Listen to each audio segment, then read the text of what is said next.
Okay, well, I have not preached in a very long time, so I'll ask your indulgence if I'm not as smooth as I wish I was, but we'll give this a shot. When I was thinking about a topic for today, I chanced across a sermon done by C.S. Lewis called The Weight of Glory. It was published in a book with a collection of other sermons and talks. I read through that and I thought, this is pretty inspiring. I read through it again and realized how much I had not understood the first time through. And I decided to do something along that line. So this sermon and one coming up in a few weeks are part one and part two of trying to cover some of the stuff that he covered in there. Do we have the next slide there? Where we're going, just a quick overview. Part one is going to talk mostly about desire. We're going to talk about understanding our desires, where do they come from, what about ones we don't understand. We're going to talk a little about God's rewards, and we're going to talk about our distracted desires, which is important. Part two, we'll get more into the glory part.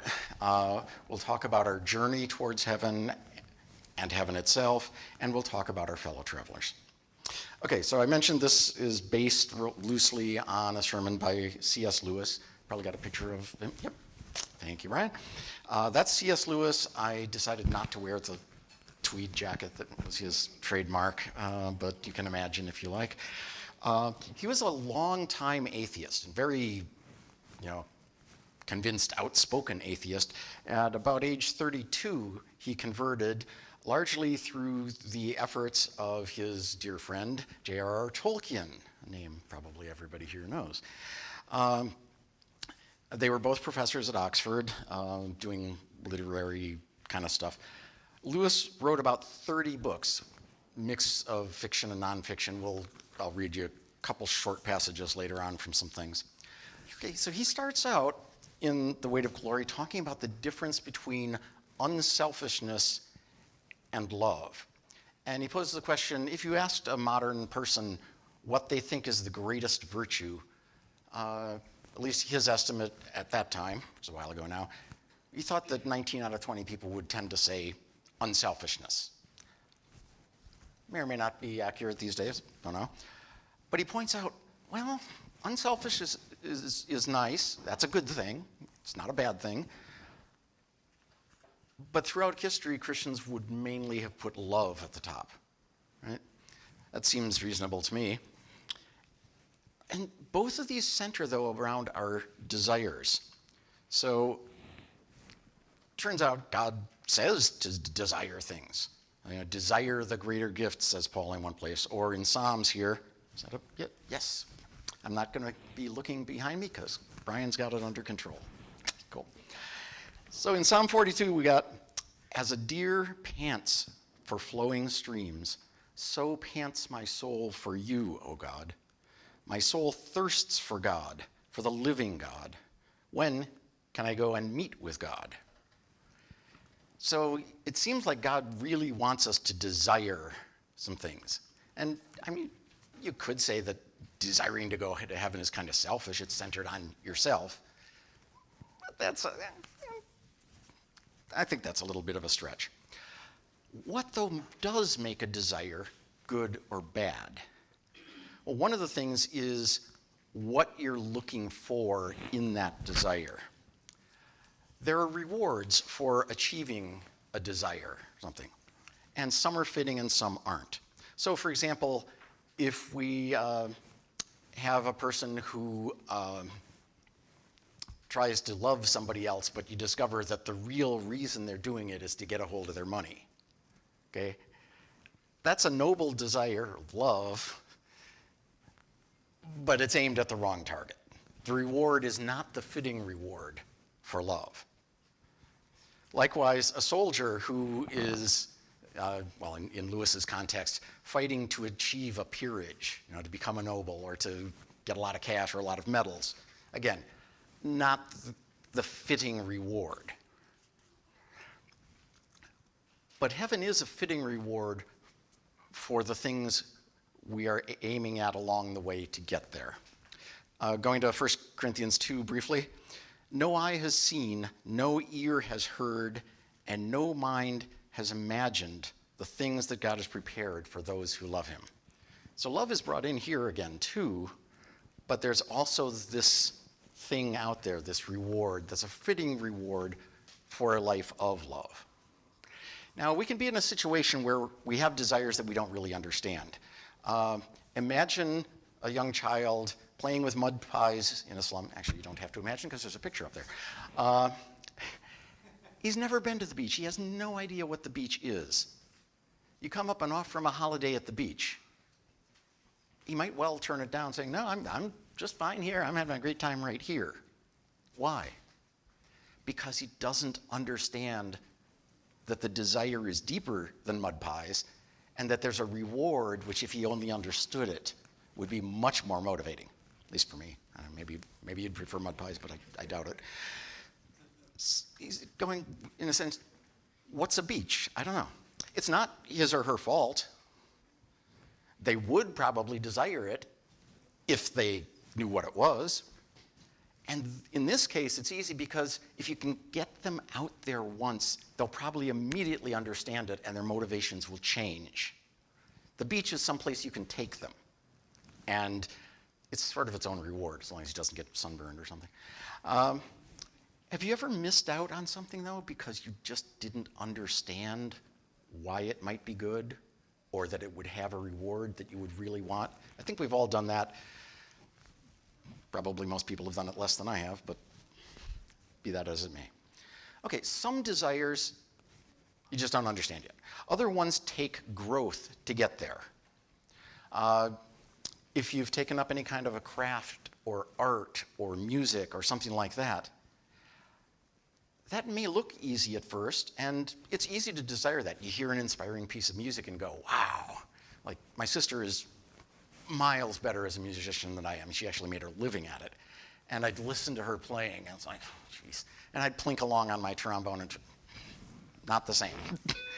It takes work, and it takes school bells to get there.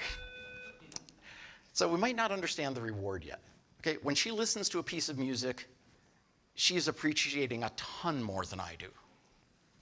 I know enough music, I can appreciate some, and I'm not dedicated enough to spend the time and the effort to grow in that area enough to do the kinds of stuff that she and, of course, many other people have done. But there's some kind of learning and growth involved in appreciating the desire and the reward. And the desire enables the reward. Then there's a third kind of desires, not just the ones that we haven't heard of, we don't understand, ones that we haven't worked for enough yet. There's also desires we can't really even name. That piece of music, I'm sure most of us have heard some piece of music and just had that feeling of awe at it. Or you're out there, maybe on that beach, looking at the sunset, or something else beautiful in nature or art, and it just blows you away. We don't really have a name for that feeling. I mean, we can call it numinous or spiritual or awesome or deep or something like that, but we don't really have a clean handle for that or for that thing that's hiding behind all of those. Those things are all really great, right? I think they are. But the other thing about them is they're all pointing to something else. The music in itself, I mean, you look at that piece of music on the page and it's not so awe-inspiring. I guess Bach could probably look at it on the page and hear it all in his head perfectly. I sure can't. But we give labels to these things like nostalgia or romance or, like I was saying before, numinous. But if you went back to them, if you could go back into that beautiful experience, if you could go back to that concert, you'd still find that they were pointing somewhere else. They weren't the experience, they were pointing you towards this experience. They can inspire, but what really are they? Do we have, next slide there? Yeah. This is a quote straight from Weight of Glory, partially to motivate you to go read it, because I think it's really good. But I'm just going to read this slide and one other later. But But all this is a cheat. The books or music will betray us if we trust to them. What came through them was longing. They're good images, but if they're mistaken for the thing itself, they turn into idols. And we've all probably experienced that. They're only the scent of a flower we have not found, the echo of a tune we have not heard, news from a country we have never yet visited. You and I have need of the strongest spell to wake us from the evil enchantment of worldliness which has been laid upon us for many years. Lewis said 100 years, but that'll be 180 now. Our education has aimed to silence this shy, persistent inner voice, to convince us that the good of man is to be found on this earth.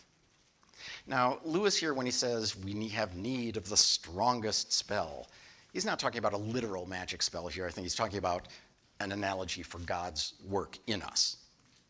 But like these longings he's talking about, God's desires for us go way beyond the surface. Again, kind of like those numinous experiences. The scent of a flower in heaven is not like the scent of a flower on earth. You stand there for 5 minutes and you can't smell it anymore. And that's not the flower's fault, it's the way our noses work. And if you wait longer, I mean, if we had a drug that would make your nose not fatigue, and you could keep smelling it, in a few days or a week, well, the flower's going down too. And it's not going to smell so nice. Okay?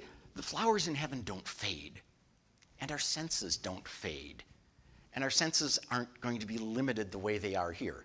I presume, since we're not going to be God, there's still going to be limits, but it's going to be a completely different kind of thing. Things in heaven are not pointing somewhere else anymore. They are the things, the real things. I find that pretty amazing. I don't know that I've ever seen a real thing in that sense. Now, like I said, that last slide there was from Weight of Glory sermon itself. But C.S. Lewis wrote a lot of fiction as well. I'm curious, how many people have ever read any of the Chronicles of Narnia? About 2/3. That's pretty good. Well, in one of those, these are fantasy fiction stories, mostly for children, but like, Bugs Bunny or anything else. There's a lot of stuff in there for the adults too. And in this one called The Silver Chair, I won't go into all the stuff that gets you there, but the heroes have managed to get into this underground queendom, I guess, run by this evil witch who has enchanted a ton of gnomes and the prince from the overworld and all this stuff. And they've just started to break the prince out of his enchantment. And they have this conversation when the queen walks in. Then came the queen of the underworld's voice, cooing softly like a wood pigeon from the high elms on a sleepy summer afternoon. "What is this sun you speak of? Do you mean anything by the word?" "Well, yes, we jolly well do," said Scrub, who's one of the good guys. "Can you tell me what it's like?" she asked, strumming away on her enchanting lyre. She'd also thrown some enchantment dust or something on the fire. I forget the details. "Well, please it your grace, you see that lamp? It's round and yellow and gives light to the room. It hangs from the roof. The sun is like the lamp, only far greater and brighter. It lights the whole overworld and hangs in the sky." "Hangs from what, my lord?" she asked. While they were thinking, she added with her soft silver laugh, "You see, when you try to think clearly what this sun must be, you cannot tell me. You can only tell me it is like the lamp.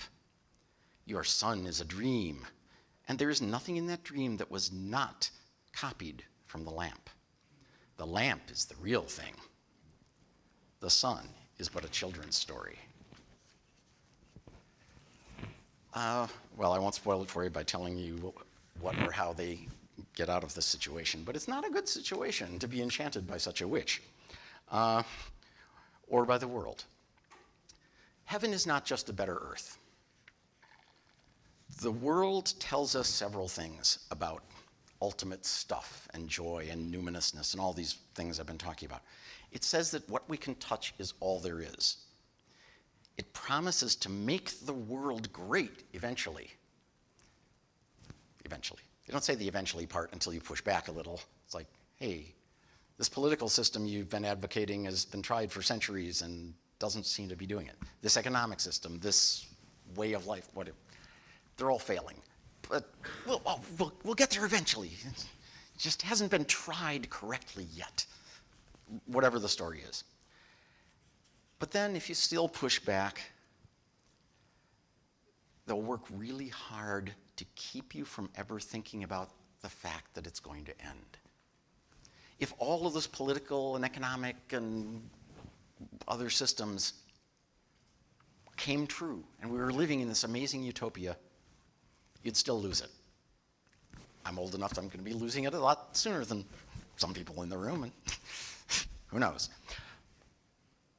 And every generation will lose it again, including the very last generation of all, and after that, the universe itself. Nothing in these systems can slow down the heat death of the universe or any of this stuff. It's all finite. It all tops out, kind of like those flowers. Well, why should we believe otherwise? Why should we think that that's not the right story? Well, obvious first answer, well, the Bible says so. Okay, that's good enough for me, but it's not good enough for everybody. And there are other arguments too. The longing in itself tells us something. Okay? If you're really hungry, that's no guarantee that you're going to get food. You might, as Lewis puts it, starve to death on a raft in the middle of the Atlantic. Let's hope none of us do that, but it could happen. Hunger doesn't mean you're going to get food, but it does mean that you're a creature designed to sustain yourself via food. It means there is such a thing as food. Otherwise, you wouldn't have that longing. Same thing for love. If you fall in love, that doesn't guarantee you're going to get the girl or the guy. You might not. But it does mean that we are creatures for whom that's a meaningful thing. Creatures for whom that is possible. So then what does our longing for heaven tell us? It's certainly pretty good evidence that that thing is out there somewhere. It's no guarantee that we'll get it, but it's a good argument that it's a real thing. That's pretty good. Well, how do we respond then? We have this desire, we have a lot of desires, including a desire for heaven, a desire for eternal life. What do we do when it's one of these kind of desires, in this case, one that we just can't understand? We've never experienced anything like the infinite. So what do we do? I came up with 7 bad responses. We'll get to the good ones in a bit, but here's some possible bad responses. I'm sure there are more. Okay, you can pretend it doesn't matter. You see that a lot when you're talking to people about Christ. They just at least pretend not to care.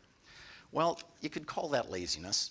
A lot of the people I've talked to just never bothered looking. I remember a guy I was talking to, and he told me that he'd asked his mother when he was like 6 if there was a God, and she told him no, and he'd never looked at the question again. Now, he was in his mid-30s, and he'd never even looked. It's like, okay, so you're satisfied with your 6-year-old understanding of the world. Okay. He was lazy. You can pretend to understand, sometimes known as pride. You can chase that desire through others, and we call that lust. You can chase the material image itself. That's greed. You can get mad at God for not making you where you can understand it. Well, that's mad is wrath. You can get jealous of others who seem to have made it. Facebook's a great amplifier for that. Everybody posts their best moments, and so you think, oh, wow, everybody's got such a better life than I do. Well, if you snip off the top 1% of their life, they probably have better than your average. Okay. But if you get jealous of them, that's envy. And a really, really common reaction to desires is to distract yourself. Go do something else. And gluttony is a pretty good example of that. Who recognizes that list on the right? Say that louder, Charity. Yep, that's the 7 deadly sins. All right, well, we're getting close here, but I'm going to set up a few things for next week. Next week. I'm a couple weeks out. Ryan is next week. Don't miss Ryan. Ryan is cool. But Lewis tells us that the Bible has 5 main headings that it tells us about heaven. I'm not sure I buy his 5 exactly, and he doesn't give the scriptures to back him up, but I mean, the 5 are certainly among the things that the Bible tells us about heaven. It's a pretty good set of general headings, and I believe they're up there. First is being with Christ, and we have John 14:3 here, that where I am, you may be also. That's pretty cool. I mean, people ask you these questions. Well, who would you like to invite over to dinner from history? Well, sorry, Jesus is my first choice. I mean, maybe a cliche choice, but who the heck else? A second thing is being like Christ. Now that one should shock you a little. I, for one, am not very like Christ. I could name, well, we don't have enough time for me to go into all the details of how I'm not like Christ. But there's that transformation again. It's not enough to transform the flower into something infinite. We have to be transformed too. We are not going to be the same creatures in heaven that we are here. Third one, Lewis goes into in a lot of detail, having glory. And the part 2 of this is going to talk a lot about what that even is. But we're going to have something called glory. Give that some thought if you get a chance before we get to part 2. We're going to be feasted, fed, entertained. We're going to have some good times kind of things, the marriage supper of the Lamb and all that. And he says here, I confer on you a kingdom so that you may eat and dine at my table in my kingdom. That's pretty cool too. And finally, Lewis lists that we'll have some kind of authority, responsibility, essentially job while we're there. And the continuation of that same verse is, and sit on thrones judging the 12 tribes of Israel. Not a job I relish, but the general point, I think, is we're not going to be just sitting there, strumming harps all day and, whatever. So when we continue in part 2, we'll be turning the focus straight onto heaven itself and that weight of glory that is coming for us. Oh, sorry, almost forgot to mention. If we have the first of these, do we really need any of the others? They all kind of follow, I think, from the first. Give that some thought. All right, heaven, our greatest desire. Okay, just to summarize a little, we can't understand the infinite yet. We haven't experienced anything infinite directly. Okay, this table's going to fade into dust. Everything's finite around us. That's all the experience we've got. What on earth could show us the infinite? And we can get glimpses of it, maybe some of those numinous experiences we were talking about. But everything here tops out. Everything here points to something else. It isn't the thing itself. And you know what? That's true of us too. We're pointing to what we will be. In another book called The Great Divorce, Lewis talks about how every act that we do turns us more into a creature of heaven or a creature of hell.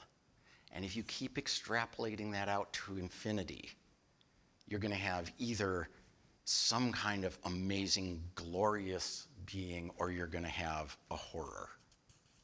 And we're helping ourselves and each other to get to one of those ends in everything we do. Now, how many people saw a TV show, I think it was Netflix, something like that, called The Good Place? Anybody watch this? A couple people? Not too many. Okay, well, I'll give you the capsule summary here. It's a show, not from a Christian perspective, but it's a show about people in heaven, except you find out a little ways in that they're not really in heaven.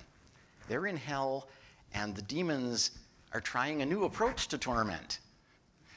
They're going to convince everybody they're in heaven, make this ideal-looking environment all around them, but mess it up. They put the main characters in this situation where they're all too scared to reveal that this isn't feeling very heavenly for them. One of them discovers early on that she's there by mistake.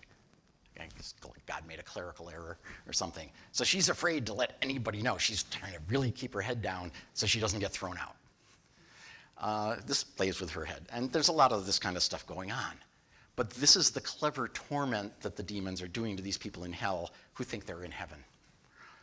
One of the other great torments is that the place is just loaded with frozen yogurt shops. Every other store in it. Okay, maybe that's not so bad. Anyways, in the last season, you get a glimpse, a couple of the characters manage, actually maybe all of them, the main characters, get to the real heaven. They've been in the bad place that was pretending to be the good place, and now they get to visit the real good place. You know what you see? A bar, a bunch of people sitting around, drinking, being really, really, really bored. The woman there is supposed to be the philosopher Hypatia from ancient Greek times. I forget just when she was. And so she's been there for a couple thousand years. She's just bored to tears. She just can't stand it. But there's no way out. This is the good place forever. Well, I don't think I need to make that second last point there again. I've said already that we don't have anything that doesn't have that effect. But isn't the situation of these people in this bar pretty much the situation of that kid in the slum? And I think the reason for that is that the folks who wrote The Good Place weren't coming from a Christian perspective. God never actually shows up in the series, which I can understand for, okay, if you bring in God, then you've immediately got to confront why isn't he fixing it all right now, which they didn't want to do. Okay, that's fine. But they didn't have this perspective that the world and us are going to be so different. Okay, so next time we'll talk about what can we know about heaven. We had a little hint of that in those 5 points before. And I hope that the answer to that question may reshape how you see the person sitting next to you. All right, I put up a further reading slide. If you want the QR code, that'll take you straight to the Weight of Glory. Silverchair is definitely worth a read. And there we are. Thank you very much.